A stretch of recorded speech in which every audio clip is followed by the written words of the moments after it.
Hello everyone, good morning. কেমন আছো তোমরা সকলে? আমি মোটামুটি ভালো আছি। তো সকাল সকাল চলে গেছি দেবীপুর স্টেশনে। তো ওখান থেকে যাব হচ্ছে চুঁচুড়া দিদির বাড়ি। তো আমি, দাদা আর বুনু তিনজনা মিলেই যাচ্ছি।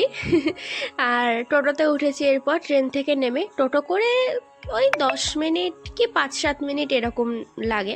তো ওখানে পৌঁছে মনা দেখলাম, মানে এটা হচ্ছে আমার দিদির মেয়ে, ওকে ক্যাডবেরি দিলাম আর ও খেতে বসে পড়েছে। তারপরে আমি, দাদা আর বুনু খেতে বসেছি।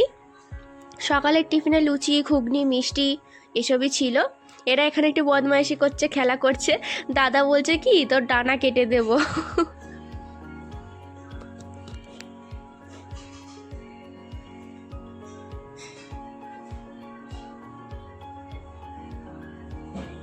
তারপর আমি মনাকে একটু দুপুরের দিকে সাজুগুজু করাতে বসেছি। আসলে আমার দিদির শ্বশুরমশাইয়ের বাৎসরিক কাজ আজকে, তো ওই জন্যই আমরা সকালবেলায় গিয়েছিলাম। তো ওকে এখানে স্নান টান করিয়ে জামা প্যান্ট পরিয়ে, জামাটা না একটু ঢিলা ঢিলা মতো হচ্ছে, পরে অন্য জামাও পরে নিয়েছিল, তো তখন সেই মুহূর্তে ওই জামাটাই পরানো হলো। তারপরে আমরা সকলে মিলে একটু বসেছিলাম। এখানে মনা একটুখানি ডান্স করে আমাদের দেখাচ্ছে, কঙ্কাল ডান্স।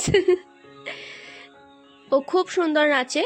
আর একটা গান আছে না, আইরে ছুটে আই পুজোর গন্ধ এসেছে, ওই গানটায় খুব সুন্দর করে নেচেছে।